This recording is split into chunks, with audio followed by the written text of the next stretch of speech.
Alright then, so let's talk about Mortal Kombat 2. Went to see it this afternoon. It's definitely been high up there on my list of anticipated films for this year. I've been really looking forward to seeing this one. So I was there with bells on, and what I will say right off the bat, I absolutely did enjoy this. I really, really did. And I don't mind saying it is a genuine improvement over the 2021 film. It absolutely is. You can see that they've taken on board a lot of the criticisms that were levied at the 2021 film.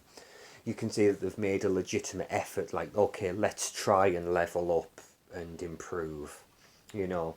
Now, obviously, I don't want to trash on the 2021 film because I enjoyed it. I did enjoy the 2021 film. It was just dumb fun. Popcorn muncher, turn your brain off and have fun with it. Of course, it had its share of problems, absolutely. I'm one of those. Part of that large majority that had no love for the Cole Young character that Lewis Tan played. It's a character that nobody was asking for. You know, the whole, the whole like world of Mortal Kombat. You've got this huge roster of characters. You don't need to be creating an original character for this. But yeah, that was, the 2021 film is what it is. We move on. And it seems like there's been a lot of lessons learned. And that's led to Mortal Kombat 2. What I will say, in much the same way, it's largely yet dumb fun, designed to just turn your brain off and just enjoy chomp popcorn. It's the sort of movie you want as we're getting into the summer season. Um, it barrels along as well. It has a really good pace to it. Because this is the runtime, official runtime's just shy of 2 hours. Um, but before I even knew it, we were getting into the third act, and I was like, oh, this thing's getting ready to wrap up. So it has a really good pace to it, and the fights come thick and fast. Absolutely, they do. But they take time to have character moments. Certainly, of course, this film finally gives us Johnny, or delivers on the promise of Johnny Cage. And what I will say is obviously Johnny Cage is front and center in this, but also Katana is. You might have heard a lot of people say Katana is the heart of the film. The film opens with Katana. Um, so I think it's fair to say that Katana and Johnny Cage are the core leads of this thing. They absolutely are. Although, there's always that element of an ensemble thing going on with these Mortal Kombat films. Um, but Carl Urban as Johnny Cage, I honestly really liked him. Really did. You can see he's really into it. You can see he's really enjoying it, and you can see the effort he's putting in. He's invested in what he's doing. Yeah, and he does well. He does really well. Now I think there's some valid points that have been made. That maybe it would have been better. I mean, it's a bit of a double edged sword with the way they've utilised the character. It's all about how they utilise the character. Because this is a guy, the way he's presented in this, is a guy who's past his prime, washed up actor, his best years are behind him. But then he goes through like the journey of rediscovery. So Carl Urban, he's a bit more of an older guy now. So I suppose it kind of fits with that. Whereas you contrast with what Lyndon Ashby was in the '95 film, that's like a guy in his prime, you know. So I can understand in that sense why they casted someone older. But it would have been interesting, and again, this would have been a total departure from what we get here. But if they'd have gone for a younger actor, but that doesn't jive with what they were going for. So it's fair enough. But one of the things I think is valid is maybe they could have got like I was kind of hoping at the beginning of all this that they might have got Scott Adkins. You know, I mean, he would have still been in that category of an older guy.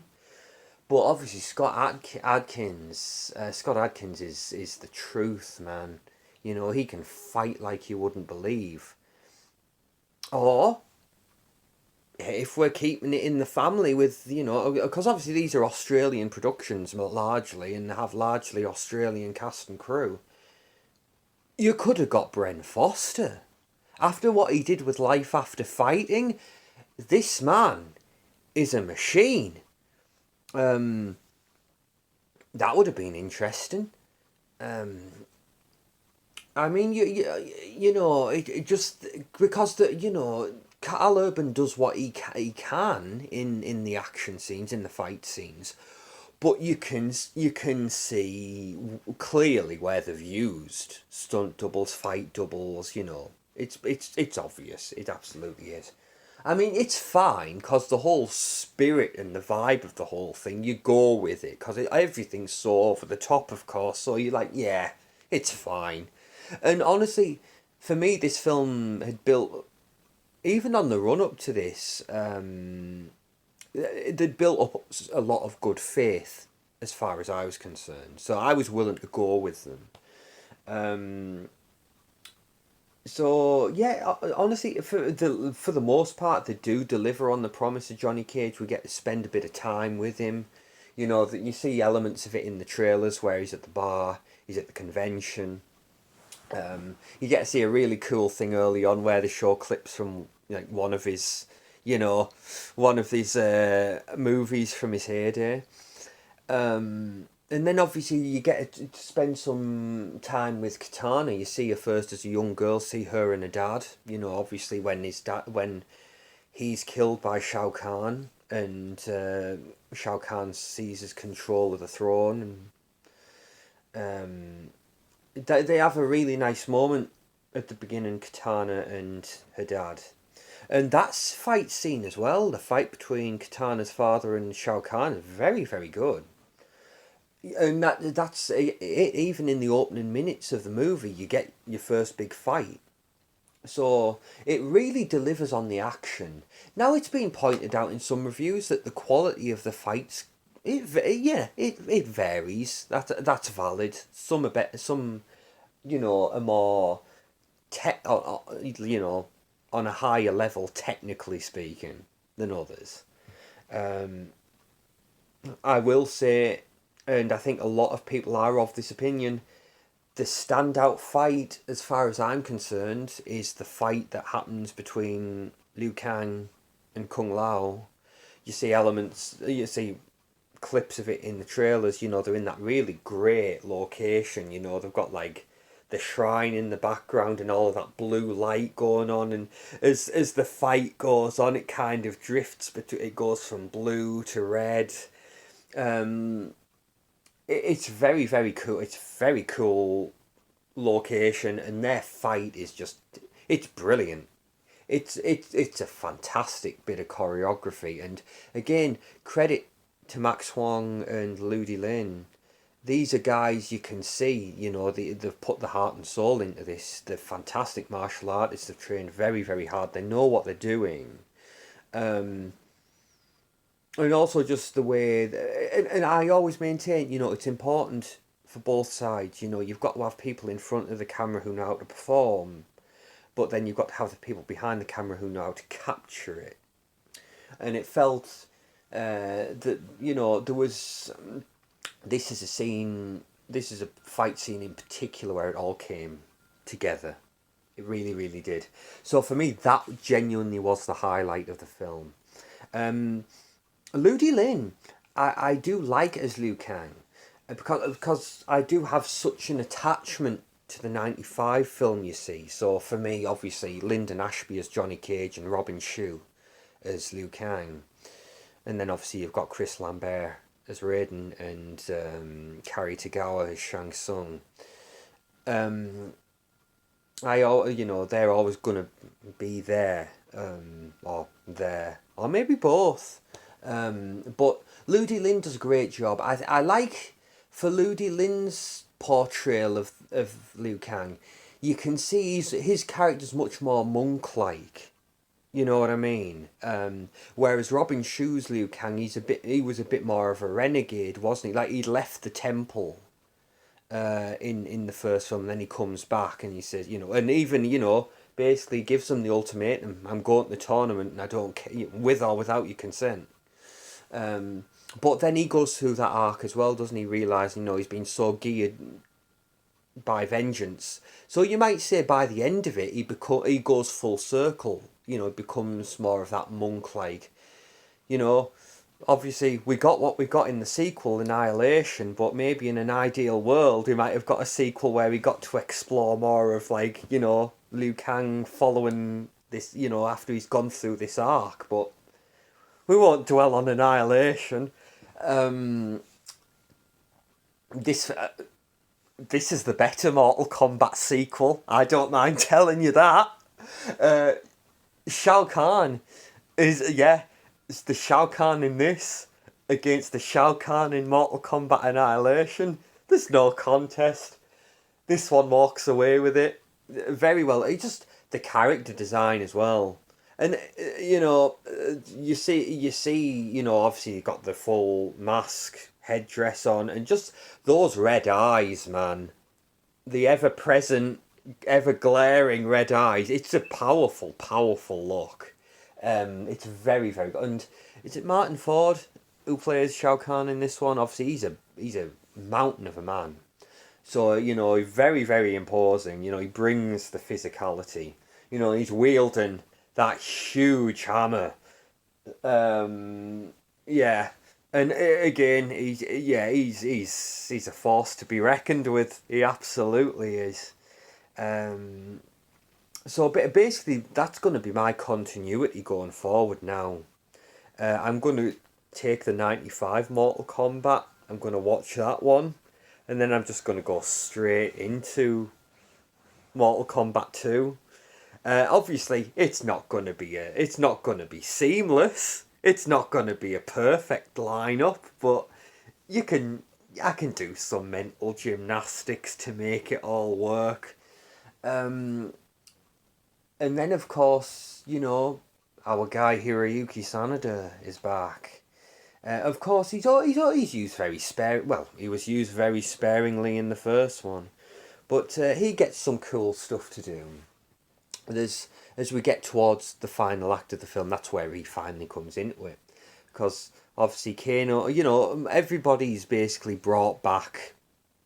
Obviously Bihan is back, and Kano is back. Kano gets a lot of fun stuff to do in this one. They've realised he's the guy that everyone loves. He's so lovable. He's not, he's not a villain purely. He's the anti-hero, isn't he? He's the wild card. I always remember him talking when EFAP did their EFAP movies on the two Mortal Kombat movies. It was said he's basically the chaotic neutral, isn't he? And we get more of that here. So obviously resurrected by Quan Chi. And a lot of the plot revolves around the amulet, of Quan Chi. So basically, Kano, again, you never know which way he's going to go, but ultimately decides to realign with Raiden and our heroes. So, as we get towards the third act, Kano and Johnny Cage pair up together and become the dynamic duo. They're great together. They really, really are. And anyway, they basically go into the Netherworld or Netherrealm, and that's where they find Hanzo. And basically, they let Hanzo know what's going on. That basically they need to find Bihan, who they believe somewhere in Netherrealm, and he has the amulet, the Quan Chi amulet, and they need it to stop Shao Kahn, or they need to destroy the amulet to destroy Shao Kahn. So obviously that eventually leads to a whole set piece where Hanzo and Bihan face off once again, and of course, Bihan is no longer Sub-Zero again. You see, full preface: I've never really played the games. All right, I just love the 95 film so much. Now, I played Mortal Kombat 11 only by virtue of the fact that they released the movie skins. So I was like, oh, I can get Mortal Kombat 11 and I can play Raiden with a Christopher Lambert skin and I can play Johnny Cage as Lyndon Ashby's Johnny Cage. Yeah, but is it Noob Saibot basically the incarnation that we get here? You know, obviously the what they do with like the shadow self, and it's very very cool. You know, you've got one part of him fighting Hanzo, and then you've got the shadow fighting Kano and Johnny Cage. It's a very cool set piece. That's another one that ranks pretty high up there. If the Liu Kang and Kung Lao fight is there at the top as the number one, I would feel quite comfortable putting the this sequence, the Hanzo, Kano, Johnny Cage against Bihan fight. That might be a solid second place. But it's honestly, it's a lot of fun. It really, really is. Again, I'll hold my hands up and say it is a bit of a mixed bag in terms of there's things in the plot that you think, well, you know. So there's some, you know, there's stuff that where, you know, if you think about the plot too much, it kind of, you know, falls apart a little bit. What, you know, there's certainly that element as well of there's a certain unpredictability in the sense that you're not 100% sure who's going to live and who's going to die, of course, you know, so there's that element of don't get too attached. They do definitely set up for a third movie, and from what I can gather, it sounds like the script's all ready to go for number three. So I think, I mean, it looks as though this is going to do quite well, and comparatively speaking, it sounds as though, like this movie, much like the first one, comparatively low budget films, you know, when we see, compared to what is the norm these days. So I don't think it's going to have trouble, you know, at least making its money back. But there's a lot of positivity towards this. You know, people are really digging it. You know, everyone understands. You know, it's not going to be the best picture winner at next year's Academy Awards. But I'm gonna. Do you know what? I'm gonna go out on a limb and say that I'd probably get more enjoyment out of watching this than whatever piece of Oscar bait wins next year. You know, so we know what we're there for. We're there for a good time, not a long time. And this delivers. It absolutely does. That wraps this up, basically. It's a cool time to be a Mortal Kombat fan because, of course, fast approaching Arrow Video, they're doing their re-release of the 95 Mortal Kombat, and just, again, for some reason, they've included Annihilation in the set. I don't know why. You wouldn't believe, because I was totally taken by surprise. I just caught it. I think I was scrolling down the X feed and a new announcement, Arrow Video, the 95 Mortal Kombat. And, you know, they showed you, like, pictures of what it's going to look like the artwork that's being done. And I'm looking at the initial piece of artwork and I'm thinking, oh, yeah, I really like that. And then I saw this other piece of artwork and I thought, oh, that's interesting. And anyways, I'm looking at this second piece because you can see the Mortal Kombat title on the front. But then I notice, oh wait, and I haven't full sized this at this point, but I can see enough that there's a subtitle underneath the Mortal Kombat.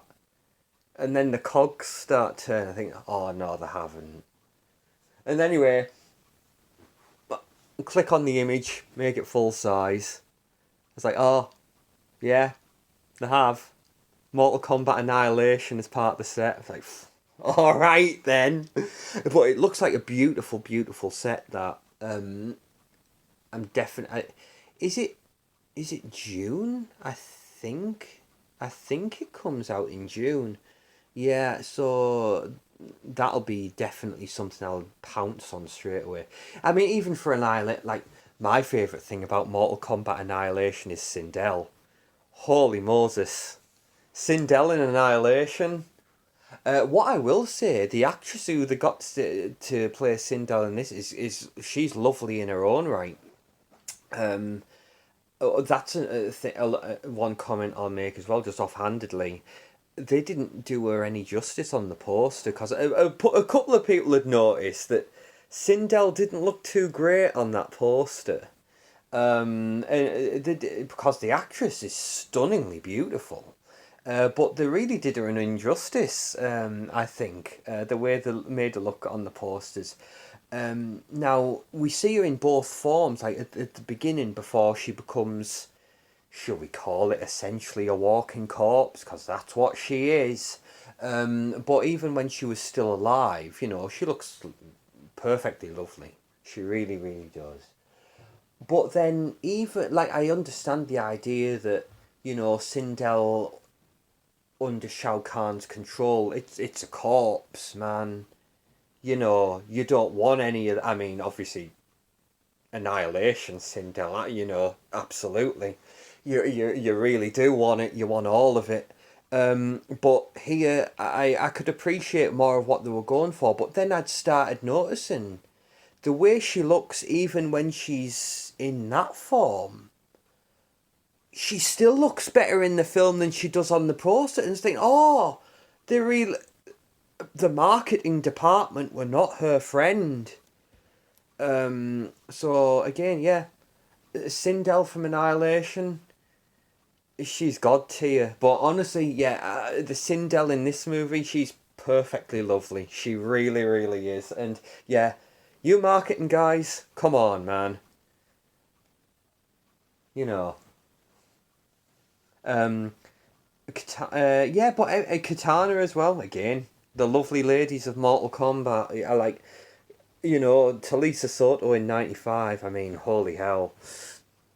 The Katana in this, our new Katana, she's lovely. Um, and then, of course, yeah, but everyone's great. I mean, I always kind of put my hypothetical, like, who would be my ideal cast? And I think if you mashed up this new cast with a '95 cast, you cherry picked, I think you'd have a pretty perfect cast of characters here. Like, for me, from the original, I'd take Lyndon Ashby, I'd take Chris Lambert, I'd take Carrie Degower.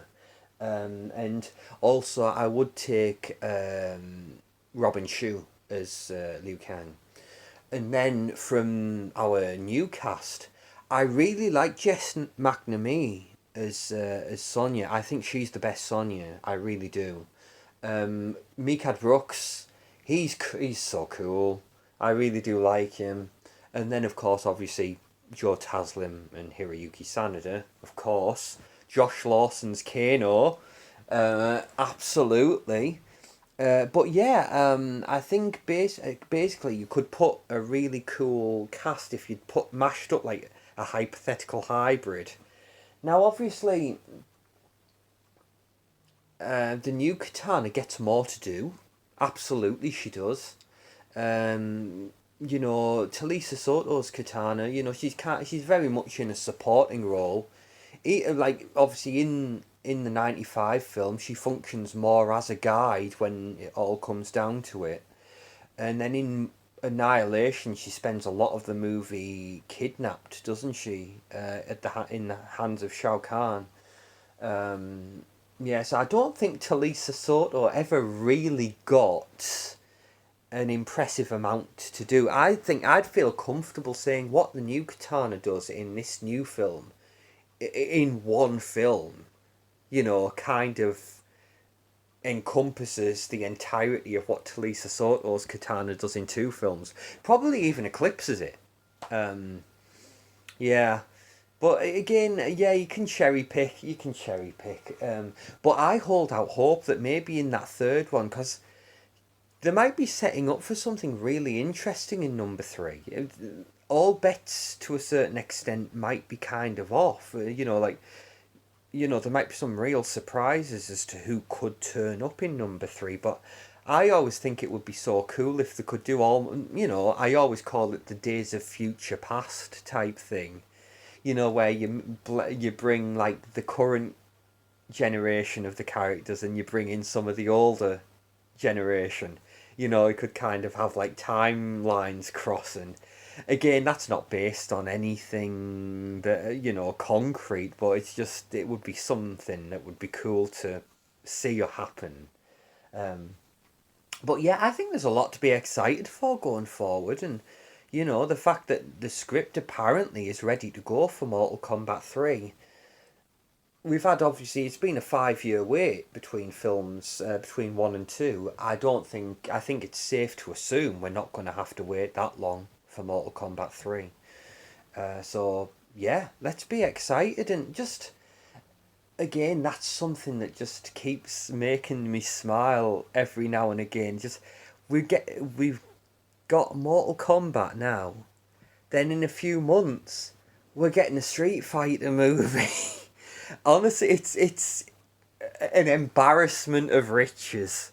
It really, really is. So anyway, yes, this was a fun time, and obviously finally deliver on that tournament set up, that tournament aspect that we've been wanting to see. That was, it was missing from the first film, to its detriment. Genuine, I think that's fair to say. But yeah, they finally give us the tournament. Great to see all the characters get their cool moments to shine. Obviously it's great that the makers of the film have taken on board the criticisms from the first film, and hey, let's get excited for what comes next. So I would absolutely recommend this. I've seen it for the first time today. I want to go see it again, just to let it wash over me again. Just so I can, I know what we were in for now. I know what it is, and I just want to go in and appreciate it again, and just really soak in the fight scenes again, because there's a lot happening in these fight scenes. There's a lot going on. Yeah, but really enjoyed this one. It's a fun popcorn muncher. Please feel free to share your thoughts. I'd love to hear them, and hope you've enjoyed listening to what I have to say. Appreciate your indulgence, and hey, if you go see it, enjoy it, guys. Thank you, everybody. Bye bye.